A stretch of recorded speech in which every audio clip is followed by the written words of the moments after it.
ต้อนรับเข้าสู่ช่องจำลองสาวน้อยหลายคนวันนี้พี่น้องชาวบ้านกุนบุญมาช่วยเขากำลังถอนกล้าอยู่ลงไปเบิ่งกันเด้อ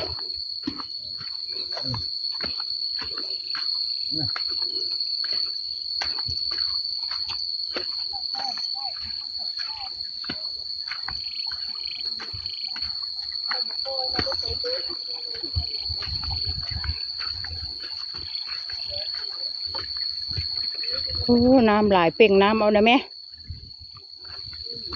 ไม่เลยบ่เป่งคนน้ำเนาะปูยจ่ายหางดิ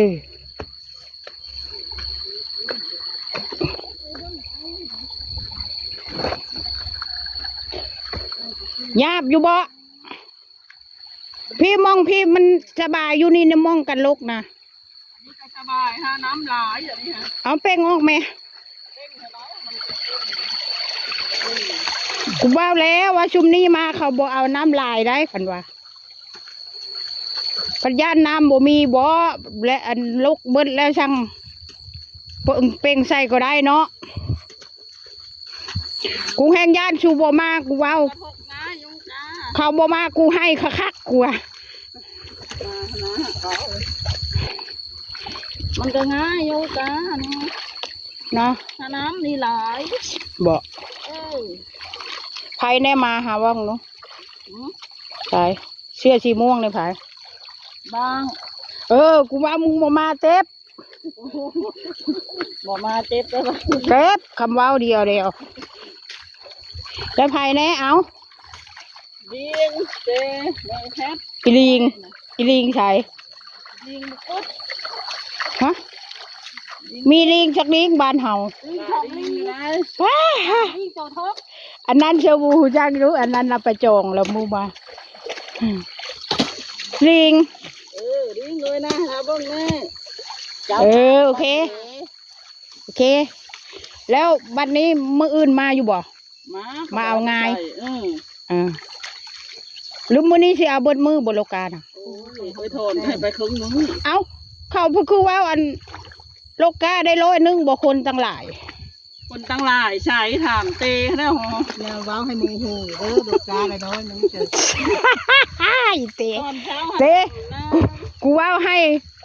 อีเตน่ะมันไปอยู่แล้วคำอีไม้นะว่ามันบ่ไปกว่าเตมันลงง่ายอยู่บ่เฮ้ยง่ายถ้าน้ำหลายก็อยู่เด้มันใจเย็นๆตาเจ้าให้มันอ่อนเนาะก็บ่ต้องเตะแห้งมัดหุบเลยเตะได้ชะลาวบ่ต้องเอาออกคักเด้อเตะบ่ต้องออกคักมันบ่มีหญ้าคนอยู่นี่บ่ได้ออกคักแล้วตบแล้วมัดเลยนะตูดกันบ่ได้เตะก็ได้กันซาว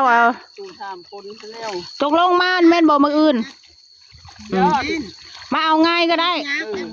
เอาง่ายเดี๋ยวเอามือเดี๋ยวจ้าสิเอาแบบใดแล้วแต่เจ้าเอามือบ่มันได้กล้าอยู่บ่เจ้าก็ให้เขาทกไป3คนนี่ค่ะบ่มีงานรอบป้ายกะบ่โอเคค่ะกินตูเด้บ่ได้ชื่ออันนั้นละคำว่ามาแต่เช้าเนาะคำบอกไปเอาปลากระป๋องปลากระป๋องได้อยู่บ่เข้าออกมาสิได้เข้าก็บ่ได้เอามาป้าบัดนี้หิบมือลูกให้ค่อยว่ามื้ออื่นเสียแม่นค่อยเสือเอามาอยู่ข้าวแต่มื้ออื่นเสียกินตอนเที่ยงบ่ได้แต่งก็ได้สิเอาปลากระป๋องมาให้มีนิ้วข้าวบ่ได้บ่แพ้ข้าวกูกินได้อยู่บ่แค่3 คน3 คนบ่บดมาข้าวค่อยเอาปลากระป๋องให้แล้วเอามาคุ้งมาตำบ่แล้วแต่พวกคุณละเมือเดี๋ยวหันจะเมือทำเจ้าจะไปกาเขาบอกเฮ็ดแบบนี้มันก็บ่ได้กาดำมื้ออื่นมันของจ้างคืนนี้ค่อยมาจ้างง่ายบอกคือดำได้อยากได้จังไงเดี๋ยวคำบ่ฮู้จักเนาะหมายคำว่าเดียวนะค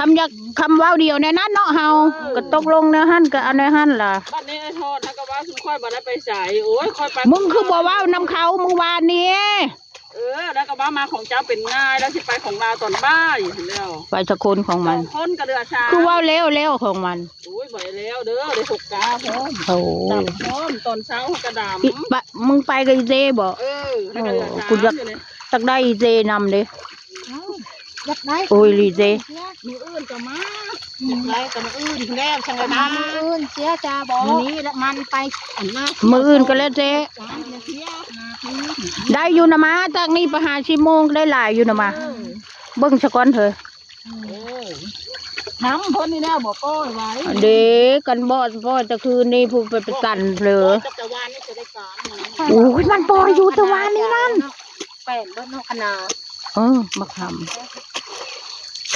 แปลนเบิ่ง เด็ ให้ กเนี้ยมันแบบ มาวันลูกกาตายฮะอีช่างมาดำหน้าจนเที่ยงบ่ายที่ช่างลูกกาผีห้านะคะ โอ้ยตายเตแม่นบ่เฮอเต แม่น ก็มีไผ่นะเขาค่อยเต้แล้วก็อันแม่บอกลุงแล้วก็ถอน4 คนลงไป100 คือว่าหลาย หลายใจผมมีแล้ว บ่ตกกันละว่าอันนั้น ผัดไปย้อมกากะกาง่ายแม่ ง่ายช้ำของกันนี่ นี่แบบเดียวเนี่ยแต่เราผัดน้ำบ่อน้ายนี่มันก็สุดทางหาวเนี่ย ก้านี่พออยู่บ่นาในสัว โอ้นาดับห้าง กำพอดีแล้ว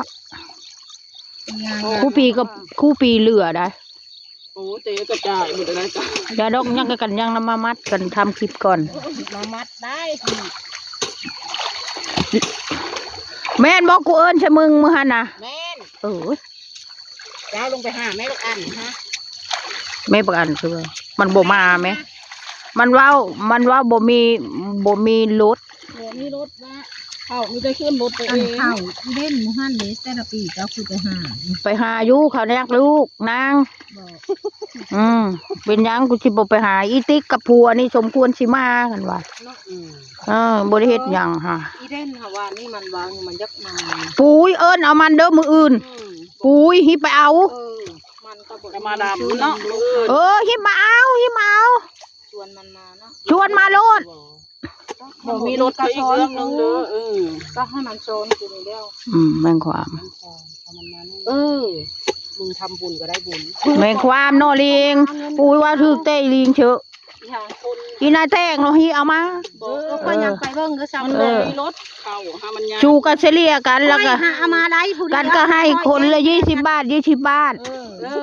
ค่ารถนะเอาก็ถูกต้องแล้วคำว่าเดียวแนวนั้นตกลงนะใดก็แนวนั้นน่ะเนาะ ก็ยังไปเบิ่งเขาซะ ช่วยกูแน่ คนมืออื่น เอาเขาก็เอาชองคนเพิ่มมาเนาะเต